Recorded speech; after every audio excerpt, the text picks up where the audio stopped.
Muy buenas noches a todos. Es un placer darles la bienvenida a este primer encuentro de nuestro programa de difusión cultural llamado Ecos del Pasado, recordando, rememorando, reviviendo. Mi nombre es Stephanie Martínez, soy directora de Neltilisli, Divulgadores de Nuestro Pasado, y también miembro fundador de la Sociedad de Astronomía Cultural y Estudios Mesoamericanos, ASEM, institución que estará coordinando con entusiasmo estas actividades programadas.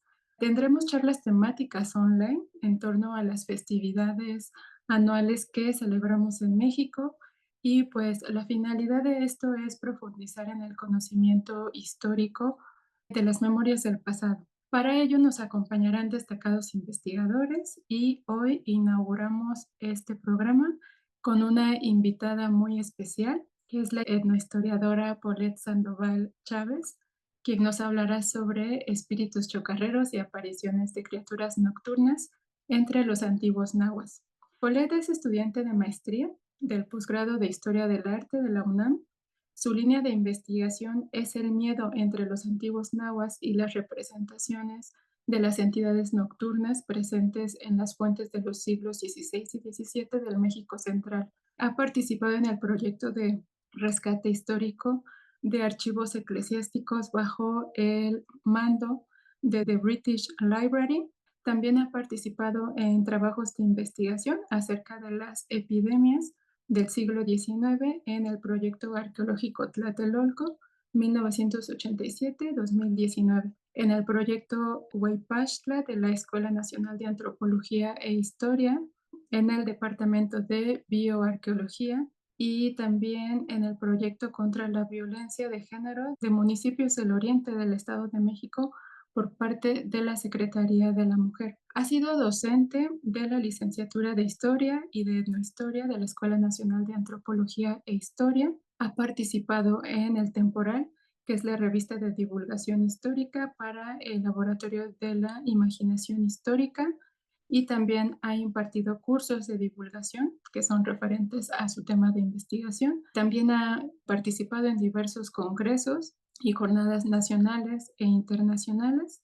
Y bueno, les agradecemos a todos por acompañarnos, les damos la bienvenida y también te damos la bienvenida a ti, Paulette. Buenas noches y muchas gracias, sobre todo a ti, Stephanie, por la invitación y a Neltilistli Divulgadores. Y pues bueno, como para dar inicio a esta charla, titulé Espíritus chocarreros y apariciones de criaturas nocturnas entre los antiguos nahuas, porque pues bueno, esto como bien lo mencionó Stephanie, es parte de mi línea de investigación que he realizado desde la tesis de licenciatura en etnohistoria y actualmente en historia del arte por la UNAM.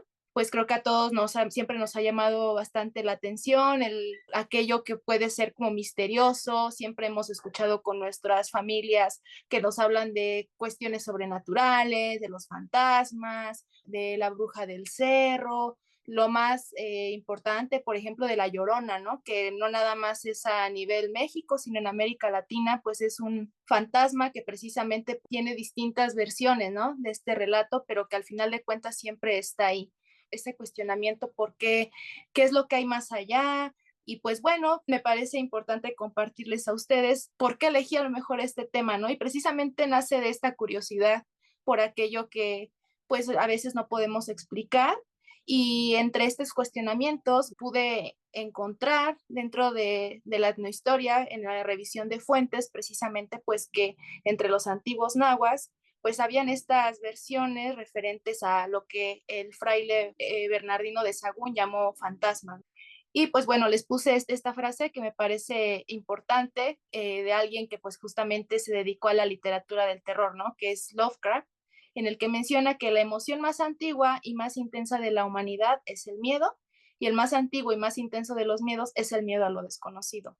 Y pues precisamente es lo que les menciono, el hecho de tener esta curiosidad por aquello que es misterioso, por aquello que es desconocido, siempre ocasiona como este miedo, ¿no? A lo que a lo mejor no podemos comprender, y precisamente existen pues justo estos arquetipos del miedo que van a remitir a fantasmas, demonios, brujas, que van a estar ahí. Para partir en esta presentación me gustaría mencionar pues una pregunta inicial, ¿no? De cómo entendemos a las criaturas y apariciones. Y pues bueno, aquí como se los pongo en esta lámina, justamente las criaturas y apariciones nocturnas oscilan entre lo posible, lo real y lo imaginario, eso hay que considerarlo. Es decir, que cada sociedad constituye una relación de lenguaje y un simbolismo con estos seres y sus representaciones arquetípicas. Es decir, es una interacción con estos fenómenos que son monstruosos, fantasmales y no humanos. No nada más sucedió en el caso de Mesoamérica, también lo podemos entender en otras partes del mundo, estas cuestiones de lo desconocido, fue muy presente en fuentes, como les menciono, del siglo XVI, también en España, por ejemplo, tenemos a la Santa Compaña, a la Serrana, versiones de mujeres que justamente asustaban, ¿no? Y posteriormente lo vamos a ver en la presentación, pues lo que sucedía aquí. Y bueno, en este caso me estoy centrando en los nahuas, pero pues también recordar que en cada parte de lo que es México, pues podemos encontrar distintos relatos que como se pueden parecer, como también tienen como ciertas versiones, ¿no? De lo que pueden explicarse. A veces pues sí tienen una función un tanto social, normativa, pero otras pues justamente es pues para poder tener este tipo de relatos de aquello que a lo mejor no logramos explicar. Partimos también de características y lo que es la idea o aparición o de un fantasma. Y pues bueno, aquí como lo pongo, estas criaturas maravillosas, espectrales y fantasmales justamente forman parte de esta memoria colectiva desde la antigüedad. ¿Por qué? Pues porque el miedo justamente es como este miedo al retorno de los muertos, por ejemplo, o también ha sido como este miedo antropológico o ancestral, ¿no? Entonces eso también es algo que debemos considerar. También me pareció pertinente mencionar que la idea y creencia de fantasmas o espíritus chocarreros, que ahorita voy a mencionar por qué hablo de los espíritus chocarreros, entidades o seres maravillosos, no son un fenómeno absurdo o anormal, porque a veces llegamos a hablar de fantasmas o de este tipo de seres e inmediatamente lo encasillamos a es algo que no existe o es algo que no es válido, ¿no? Pero pues hay que considerar que pues también forman parte de la sociedad, ¿no? Independientemente de si creamos en ello o no, está inmerso y forma parte de la vida cotidiana, de las propias memorias que cada uno de nosotros tenemos. Simplemente es una intensificación también de experiencias que son comunes a todos los seres humanos. Y pues bueno, aquí les puse una referencia un poco chusca porque a veces nos dicen que es un espíritu chocarrero y nos remite al Chavo del Ocho, por ejemplo, en el caso de México, ¿no? Que siempre, no sé si cuando llegábamos a ver una serie o a ver el Chavo del Ocho, recurrían a lo del espíritu chocarrero, pero precisamente, ¿qué es el espíritu chocarrero? Pues bueno, justamente es una entidad o fantasma que va a tener la finalidad de asustar a través de travesuras y burlarse de quienes lo presencian. El libro quinto de Fray Bernardino de Sahagún, que para quienes no sepan, Fray Bernardino de Sahagún fue un fraile franciscano que estuvo durante la evangelización de lo que fue pues Nueva España, empezó a hacer toda esta recopilación de información que daban los nahuas, no nada más del centro de México, sino también de otras partes que fueron colindantes a él, y proporcionaron esta información. Y dentro de este libro quinto, que justamente es titulado de los augurios, pues se pone en manifiesto cada una de estas entidades que justamente se denominaban como augurios, ¿no? Pero también ahí nos vamos encontrando que aparte de eso, pues sí hablaba de los fantasmas. Y dentro de estos fantasmas existían estos espíritus chocarreros. ¿Por qué? Porque justamente vamos a ver que hay una variedad de fantasmas o de entidades o criaturas nocturnas que iban a tener como estas características de ser traviesos, de burlarse en ciertos relatos, o si nos vamos a las comunidades, pues van a tener como esta función y conocemos como este tipo de seres, ¿no? En el caso, por ejemplo, de los chaneques, ¿no? O los duendes, que son aquellos que si se nos pierde algo, fue el duende, ¿no? Entonces quiere decir que pues son este tipo de espíritus que van a tener como esta finalidad de simplemente ser traviesos o burlarse. Todos este tipo de criaturas nocturnas, pues justamente parten del misterio y también van a tener cuestión de actividades humanas que van a disminuir. ¿Por qué? Porque pues siempre le hemos tenido como ese miedo o hemos denominado el peligro a lo nocturno, ¿no? Entonces creo que eso también está muy vinculado en el caso de estas entidades. También lo que les mencionaba de este miedo a lo desconocido, y pues bueno, también que estas entidades pues van a alterar el orden cotidiano de cada una de las, de cada una de las funciones que tenemos, ¿no? O sea, el hecho de que ya exista una criatura nocturna que está ahí como acechando, pues va a interrumpir este orden. Y en el caso de estas entidades nocturnas o de estas criaturas nocturnas que se manifestaban entre los antiguos nahuas, era lo que principalmente sucedía, ¿no? Que interrumpían y ocasionaban un miedo a la sociedad. Algunas de estas palabras que pongo son justamente a lo que también va a remitir el hecho de que está como estas características de que son espantosos, de que van a causar un terror, van a ocasionar un temor, un susto, que el susto también hay que ponerlo como en asterisco, porque precisamente el susto también va a desencadenar otras cuestiones, ¿no? El hecho de que este tipo de criaturas también pueden manifestarse y el hecho de a lo mejor causarnos alguna enfermedad, por ejemplo, o por eso también está como muy encasillado en el caso de los augurios, ¿no? Porque el hecho de que ocasionaba un susto, pues nos iba a remitir a afectarnos de alguna forma, ya fuera corporal, anímicamente. El horror y por supuesto también el espanto, que también el espanto también está como muy influenciado de la mano del susto. Otra de las características que van a tener estas criaturas nocturnas es que se van a presentar obviamente en la noche, también van a manifestarse en espacios en los cuales ellos se van a hacer dueños de ello, en espacios míticos. Aquí también les pongo un paréntesis, cuando me refiero a estos espacios míticos y todo, estamos refiriéndonos al caso de la temporalidad del siglo XVI, como se están mencionando dentro de las fuentes. También van a ser representaciones de ciertas deidades, que en este caso, pues, conforme vaya avanzando, les voy a describir un poco de estas criaturas nocturnas, pero que van a remitir en este caso, por ejemplo, a Tezcatlipoca. Y pues a su vez van a interrumpir el orden. También estas entidades nocturnas van a tener estas características que se van a presentar en un cierto espacio, en un cierto tiempo y en un determinado contexto. Ahora, volviendo a lo que les mencionaba de los augurios, o lo que en este caso desde la lengua náhuatl se denominaba como Tetzahuit, que es el Tetzahuit, pues justamente es un augurio a qué nos va a hacer referencia, a un pronóstico, a una señal que puede ocasionar de alguna manera algo positivo o negativo, entre comillas, lo vamos a poner, o funesto, lo podríamos también denominar, que es un Tetzahuit que, de acuerdo, citando a Miguel Pastrana, un historiador, es una manifestación en el ámbito de lo humano que justamente va a romper el orden de lo habitual, puede ocasionar caos y o acontecimientos futuros que suelen causar miedo, temor o espanto, que bueno, en el caso de los augurios, por ejemplo, sucedió en el periodo de la conquista, por ejemplo, con el sonido de la llorona o de la ciguateteot o la cihuacóatl, que escuchaban el lamento de, ay, mis hijos, ¿no? Entonces era como una manifestación de que iba a suceder algo, ¿no? Y que ya que fue lo que pasó, pues justamente el periodo de la conquista, pues que justamente iba a caer Tenochtitlan, ¿no? Entonces eran como estos augurios que daban paso. Entonces, como les menciono, dentro de la fuente del libro quinto se mencionan una serie de criaturas nocturnas que precisamente los Sagún los encasilló como unos Tetzahuit por las características que tenían este tipo de criaturas, ocasionar ya sea algo positivo o algo negativo o algo funesto. En este caso tenemos a la primera entidad que podemos ver, que es la bestia o fiera, y aquí pues yo he tratado como de clasificarlo un poco, que en este caso, pues bueno, se titula como bestia o fiera. Los lugares en los que comúnmente se aparecía este ser, pues era en montes, montañas o bosques. Es un género que era como un animal y la característica precisamente que es, pues ser un augurio. Dentro del relato, aquí como se los voy a leer, dice que quien lo escuchara justamente era una advertencia de que algo negativo le había de venir, que estaba destinado a tener un infortunio, es decir, un tetzawi, como caer en pobreza, adquirir alguna enfermedad, ser cautivo de guerra o incluso morir.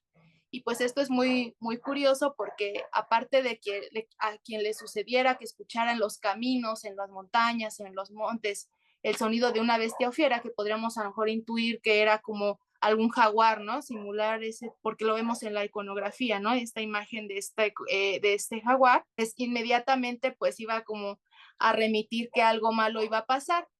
Aquí también hay algo importante de mencionar que se va como está repitiendo constantemente en la fuente, ¿no? Que habían quienes eran valientes o quienes eran cobardes. Quienes eran valientes lo iban a enfrentar y por lo tanto les iba a traer un beneficio, ¿no? Iba a traerles algo positivo. El hecho de que como podría ser que a lo mejor ganaran alguna guerra, que pudieran capturar cautivos o en lo contrario, que en este caso si fueran cobardes, como en algunos casos el fraile lo menciona, pues podría suceder que se enfermaran, que fueran cautivos de guerra o incluso morir. En el caso de la bestia o fiera, hay una situación que también es interesante porque se va a presentar justamente un intermediario, que era el Tonalpauqui, que el Tonalpauqui pues era este personaje que leía los destinos, ¿no? A través del calendario del Tonalpauali, y pues precisamente si sucedía ello, les daba como esta intervención de, ok, pues si te sucede que escuchaste a la bestia o fiera, vamos a preguntar al espejo, que justamente el espejo estaba asociado a Tezcatlipoca, vamos a preguntar qué es lo que puedo hacer para que te quites este mal, ¿no? Para que te quites esto que te está sucediendo. Y pues bueno, si todo salía bien, hacían una ceremonia, algún ritual, especialmente si era dentro del calendario de Fuego Nuevo, y ya, a partir de esto, pues ya podías liberarte de haber escuchado este tipo de seres. Tenemos el caso, y este es como uno de los más conocidos, que es el Yehualtepostli o hacha nocturna. Tiene como lugar de presencia principalmente en bosques y montes comarcanos. Lo trato de encasillar como una entidad nocturna o un fantasma, y tiene una característica que es enfrentarlo. Y aquí, como se menciona en el relato, lo puse de manera de síntesis porque realmente el relato es muy largo, es que se escuchaba en el primer sueño nocturno, y la característica es de que precisamente tiene un sonido peculiar, asemejándose al ruido como si alguien cortara madera, ¿no? Es así como lo describen. Está relacionado aquí, como si se dice, directamente a la representación de la deidad Tezcatlipoca, y pues bueno, el espacio geográfico en el que se presentaba pues era en montes, en bosques, y porque el bosque también va a ser algo muy interesante que va a jugar un papel importante, ¿no? Porque también algo que a veces nos llega a suceder es que el bosque y el bosque en la noche, ¿no? Y lo vemos hasta en las películas de terror, ¿no? Que va a ocasionar como ese peligro o ese miedo, ¿no? Y justamente dentro de las entidades nocturnas que se van a estar mencionando a lo largo de la fuente, pues el bosque va a estar ahí muy, muy presente, que también, pues bueno, hay que entender que puede partir del imaginario occidental, ¿no? De que precisamente en Occidente las criaturas mágicas, pues también salían del bosque, ¿no? Pero entre los nahuas el bosque también va a ser un espacio muy importante míticamente, y también en el caso de estas entidades. También se describe que pues aparece que es un hombre sin cabeza, con el pecho abierto, dejando a la vista su corazón. Pero precisamente pues está asociado a la deidad Tezcatlipoca porque justo está asociado al sacrificio. Se dice que Tezcatlipoca precisamente es esta deidad, citando a un historiador que es Gilgen Olivier, pues menciona que es una deidad que podríamos denominarla como un tanto burlona, ¿no? Que va también a ser un poco transgresora, que va a estar en espacios de vida cotidiana y va a estar asustando a través de estas ilusiones, ¿no? Que se presentan a partir de este tipo de seres. Y pues bueno, aquí directamente se menciona que es el hacha nocturna una de estas representaciones. También tenemos otra que es el Kinameti, que el Kinameti justamente es un gigante, como lo podemos ver en la imagen. Su lugar igual es que se presenta en caminos y montes. El género, como lo mencioné, es un gigante y principalmente va a afectar corpóreamente. Bueno, aquí el Kinameti o esta antigua, como aquí en la esta antigua también hay que tener un poco de cuidado porque es algo que también está dentro de la grafía española, como lo menciona el fraile, pero en el náhuatl es nombrado como un Kinameti. Es descrita como una entidad nocturna que también los informantes mencionaban al fraile, era también otra ilusión de Tezcatlipoca. Decía que quienes corrían con la misma suerte eran personas muy poco valerosas ante este tipo de seres, y por lo tanto era inminente que les afectara a nivel anímico y corpóreo, considerando que su manifestación se convertía en transgresora y amenazante. ¿Por qué? Porque era justamente una señal de que iba a ser un Tetzahuit que les iba a ocasionar alguna desdicha. Y en este caso, como les digo, las desdichas pues, pueden ser que pierdan en la guerra, que sean cautivos, entonces este tipo de elementos. Y es importante también mencionar el aspecto del cuerpo o de lo anímico, porque para los nahuas iba a ser algo muy, muy importante. Si nos vamos o hacemos como este recuento a la actualidad, en diferentes comunidades, pues todavía entendemos que se explican ciertas enfermedades a través del susto, justamente porque en el caso, por ejemplo, esta Stephanie, por ejemplo, también ha trabajado ello, ¿no? En el caso de los aires, por ejemplo, que pues van a causar alguna enfermedad, ¿no? En este caso, pues bueno, encontrarse con este gigante o estas características siempre van a estar asociadas también a la enfermedad y al hecho de que el cuerpo va a estar ahí, pues afectado. Estas dos criaturas nocturnas me da un poco de tristeza porque no hay representaciones iconográficas, pero tenemos el texto. Y bueno, una de ellas es el Tlacanexquimili, que bueno, también se presentaba en calles y caminos solitarios. Podríamos definirla como un fantasma también, o esta entidad que tenía la característica simplemente de asustar. Por eso les mencionaba que eran apariciones o espíritus chocarreros, ¿no? Y bueno, en este caso de Tlacanexquimili es descrito como una persona que no tenía ni pies ni cabeza, que podríamos comprenderlo a lo mejor como un bulto mortuorio, como era en la época antigua, que además hacía una simulación de gemir o de algo, alguien que se está quejando que está enfermo, se presentaba en las noches, se manifestaba en las calles y en los caminos solitarios, ¿no? Entonces también eso es importante de mencionar porque justo sucedía justamente a lo mejor cuando terminaban de hacer algún trabajo, después de una guerra, pues se presentaba Tlacanexquimili. Tenemos el otro que es el Sontecomat, que es, si lo traducimos del náhuatl, es una calavera que se presentaba en calles y caminos igual solitarios, y sí podría ser como un espíritu chocarrero, porque justo tenía igual la característica de asustar o burlarse. Esa era como que simplemente la función. Tenía esta peculiaridad de hacerle travesuras a quien se le manifestara, se soltaba sobre las personas, o sea, si alguien caminaba, era un cráneo brincando atrás de él. Además de que ocasionaba temor, había quienes sí lo querían tomar, y si lo tomaban, pues aquí vamos otra vez a lo de los Tetzawis, ¿no? Podría ser algo positivo. Y pues si no, simplemente los asustaban, y pues bueno, quien no alcanzara a tomarlo, solo conseguían que se burlara, y pues terminaban resignándose y pues ya se iban a su casa, ¿no? Y entonces pues quien lo enfrentara le iba a traer algo muy positivo. También tenemos el caso de la Centlapaston o la Cuitlapanton, que también se presentaba en montes, lugares solitarios, y bueno, en la fuente se describe que también era cuando iban a hacer sus necesidades, ¿no? Entonces iban al monte y ahí era donde se presentaba esta enanita, y también la puedo denominar como un espíritu chocarrero, porque es una mujer enana con el cabello largo hasta la cintura, que tenía la peculiaridad justamente de hacerles travesuras a quienes se lo encontraran, y pues por su propia apariencia ya daba mucho temor.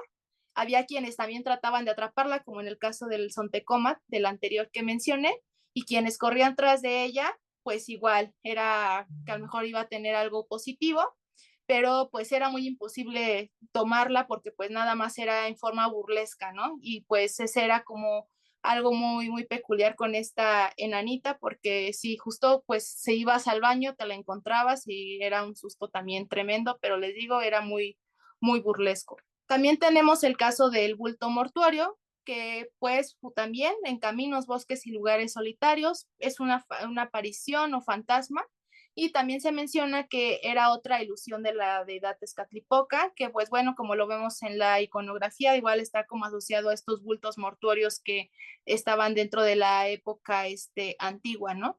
Y pues bueno, aquí se dice que era la representación justo de un difunto amortajado que hacía ruidos de alguien quejándose, y pues bueno, a quien se le manifestara, como les menciono, está recurrente esto de si era valiente o esforzado, podía enfrentarlo, le arrojaban tierra, con eso se podían como proteger de algo que les fuera a ocasionar bulto mortuorio, ¿no? Eso es como un relato que también se remite, incluso en la actualidad también hemos escuchado de estos lobos, coyotes, ¿no? Que si vas en el camino, se te aparece, puede ser algo positivo porque también son como ciertas advertencias. También tenemos el caso de la Cihuacóatl, que era la que les mencionaba. Igual se presentaba en montes, caminos, bosques y lugares solitarios, y tiene la característica de augurar, ¿no? Y bueno, aquí en el relato justamente como se describe es que muchas veces se oía como una mujer que lloraba y que iba gritando por la noche y que andaba dando grandes gritos y decía lo de hijitos míos, ya tenemos que irnos lejos, y a veces decía hijitos míos, ¿dónde los llevaré?